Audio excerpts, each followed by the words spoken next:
You did? Yes. How'd you know that? By review of the literature.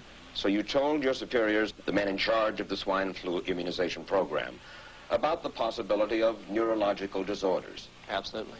What would you say if I told you that your superiors say that you never told them about the possibility of neurological complications? That's nonsense. I can't believe that they would say that they did not know that there were neurological illnesses associated with influenza vaccination. That simply is not true. We did know that.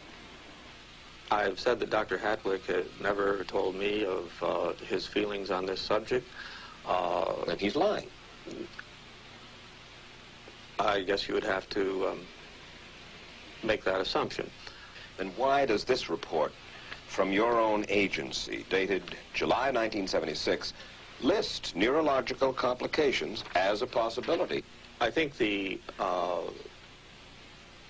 consensus of the scientific community was that the evidence relating neurologic disorders to influenza immunization was such that they did not feel that this association was a real one.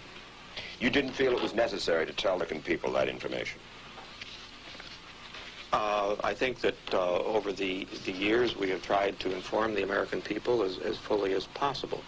As part of informing Americans about the swine flu threat, Dr. Sensor's CDC also helped create the advertising to get the public to take the shot.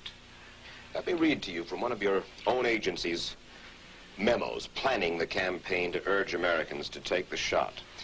The swine flu vaccine has been taken by many important persons, he wrote. Example, President Ford, Henry Kissinger, Elton John, Muhammad Ali, Mary Tyler Moore, Rudolph Nureyev, Walter Cronkite, Ralph Nader, Edward Kennedy, etc., etc. True? I'm not familiar with that particular piece of paper, but I do know that at least of that group, President Ford did take the vaccination. Did you talk to these people beforehand to find out if they planned to take the shot? I did not know. Did anybody? I do not know. Did you get permission to use their names in your campaign? I do not know. Mary, did you take a swine flu shot? No, I did not. Did you give them permission to use your name saying that you had or were going to? Absolutely not. Never did. Did you ask your own doctor about taking the swine flu shot? Yes, and at the time he thought it might be a good idea. But I resisted it because I was leery of having the symptoms that sometimes go with that kind of inoculation. So you didn't? No, I didn't. Have you spoken to your doctor since? Yes. And? He's delighted that I didn't take that shot. You're in charge. Somebody's in charge. This is your advertising strategy that I have a copy of here. Who's it signed by? This one is unsigned. But you'll acknowledge that it was your baby, so to speak. It could have been from Department of Health, Education, and Welfare. It could be from CDC. I don't know. I'll be happy to take responsibility for it. It's been 3 years now since you fell ill with GBS, right? Right. Has the federal government, in your estimation, played fair with you about your claim? No, I don't think so. It seems to be dragging on and on and on, and really no end in sight that I can see at this point. With respect to the cases of Guillain-Barré, allegedly... Former Secretary of HEW Joseph Califano, too, was disturbed that there was no end in sight. So a year and a half ago, he promised that Uncle Sam would cut the bureaucratic red tape for victims suffering from GBS and would pay up quickly. We shouldn't hold them to an impossible or too difficult standard of proving that they were hurt. Even if we pay a few people a few $1,000s that might not have deserved it, I think justice requires that we promptly pay those people who do deserve it. Who's making the decision to be so hard-nosed about settling? Well, I assume the Justice Department is. Griffin Bell before he left? Well, the Justice Department agreed to the statement I made. It was cleared word for word with the lawyers in the Justice Department by my HEW lawyers. And that statement said, in effect? That statement said that we should pay Guillain-Barré claims without regard to whether the federal government was negligent if they resulted from the swine flu shot. I think the government knows it's wrong. If it drags out long enough, that people will just give up.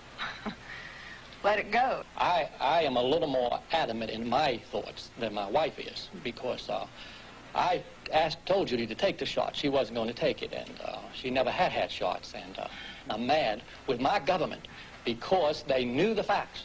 But they didn't release those facts because if they had released them, the people wouldn't have taken it. And they can come out tomorrow and tell me there's going to be an epidemic, and they can drop off like flies next to me. I will not take another shot that my government tells me to take. Meantime, Judy Roberts and some 4,000 others like her are still waiting for their day in court.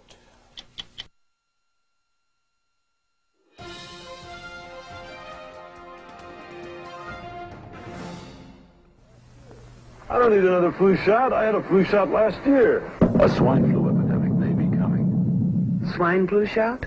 Well, I don't know. I've been thinking about it. It could make you very sick. Swine flu? Man, I'm too fast to let it catch me. You'll want to be protected. I'm the healthiest 55-year-old you've ever seen. Hey, I play golf every weekend.